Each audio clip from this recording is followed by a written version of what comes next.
तो मिट्टी का संरक्षण क्या है बच्चों? मिट्टी का संरक्षण यानी कि जो पेड़ पौधे हैं उनको रोका जाए, उन वनों को कटने को रोका जाए, वृक्षारोपण किया जाए, तो क्या होगा कि मिट्टी के बहाव को रोक सकते हैं।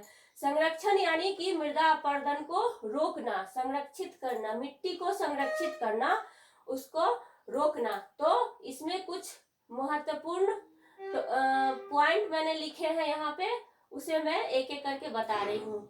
वनों की रक्षा, अगर हम वनों की रक्षा करेंगे, जंगल को नहीं काटेंगे, तो क्या होगा, पेड़ ज्यादा से ज्यादा होंगे और वो मिट्टी को बहने से रोकेंगे।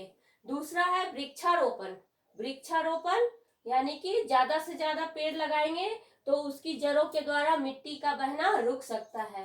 बांध बनाकर, हम जानते हैं कि जब पानी के द्वारा बह जाता है मिट्टी तो अपरदन होता है, तो कहीं खास जगह पे ऐसा बांध बना दिया जाए जहां पे मिट्टी को बहाती रहती है नदी या कोई बारिश का पानी, तो वहां पे बांध बना दिया जाए तो इसे रोका जा सकता है।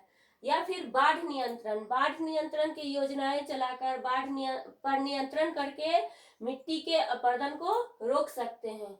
फसल चक्र नियम, फसल चक्र नियम वह है जब किसी एक बड़े से खेत में हम लाइन बाय लाइन एक मेड़ बना देते हैं।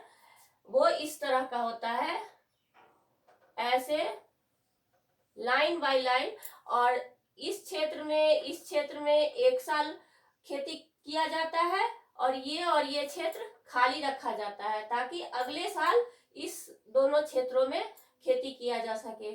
तो ये क्षेत्र जो है वो मृदा अपरदन को रोकता है। तो इस तरह हम लोग फसल चक्र नियम से इसे रोक सकते हैं। पर्वतीय क्षेत्रों में सीढ़ीदार खेती, पर्वतीय क्षेत्र में अगर हम सीढ़ीदार खेती करें तो एक सीढ़ी से दूसरी सीढ़ी तक मिट्टी आते आते रुक जाती है, तो इस तरह से मृदा अपरदन को रोका जा सकता है। बंजर भूमि में घास लगाना, अगला है बंजर भूमि में घास लगाना।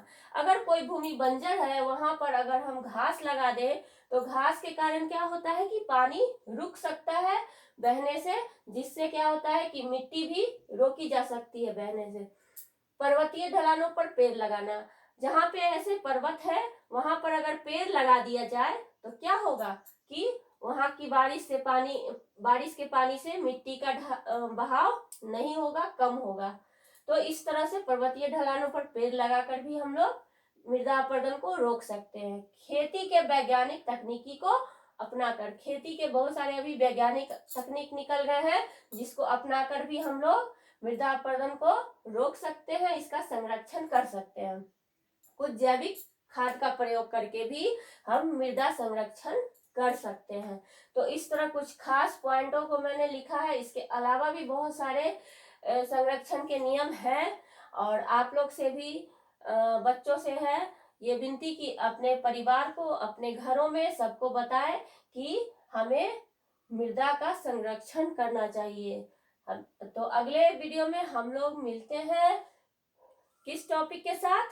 जल।